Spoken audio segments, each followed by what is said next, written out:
The old ones used to say that the best part of hunting and fishing was not thinking about going and then thinking about it after you got back.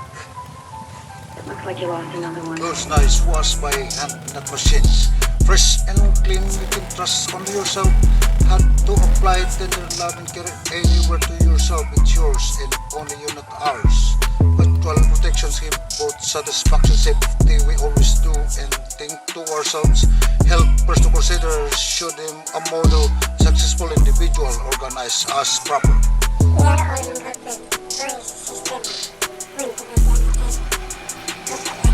What do you do? Always take care a shoe, especially for runners, sneakers used by you. Don't let anybody steps on the shoe. Burden it goes to someone for both it can run. Without this protection, accident has sudden to happen, and a person or careless The people old ones used to say that direct meaning the best or part of to hunting think and about fishing was not position thinking in about terms they going and then can thinking about it after you got back. something went wrong, it clothes get thrown. You don't wanna use reflection to persons.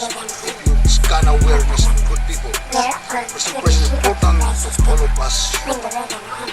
Look after your clothes, it protects us over the weekend, wear them again and again if it's clean. It's for us to stay clean, go to shower in them. Cleanliness takes to godliness as it always. Do you care your clothes or even to your shoe?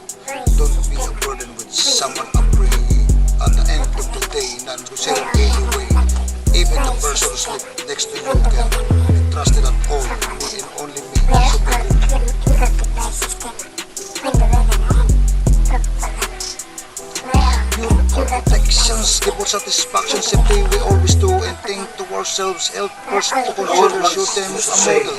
A successful individual, organize us. Thinking about going and then thinking about it after you got back. No matter you do, always take care of you, especially to runners, sneakers used by you. Don't let anybody step on the shoe, but burden it goes to someone barefoot that can run. Without this protection, accident are sudden to happen and a person or careless people. This is the direct meaning of more to think about. Position into words we can control. Something went wrong if clothes get thrown. You don't wanna use it reflection to person. It's you who gonna wear. Nice good people. First impression is important. All of us human. Look after your clothes, it protect us overall. We can wear them again and The old again. ones It's used to clean. say that the best Keep us part of first hunting clean. and fishing was not Shower thinking now and about then. going and then thinking about it after you got back. Do you carry your clothes or even to your shoe? Don't be a burden with someone upbringing. At the end of the day, none considered anyway. Even the person who slept next to you can't be trusted at all. Me and only me. So be cool. No matter what you do always take care of your shoe, especially to runners, sneakers used by you. Don't let anybody steps The on old the ones shoe. used to say Burden it the goes to best someone part of barefoot hunting and that fishing can was not thinking about going and then thinking about it after you got back. Something went wrong if clothes get ruined. You don't wanna use it reflects it to persons. It's you who's gonna wear. Nice, good people. First impression important to all of us human.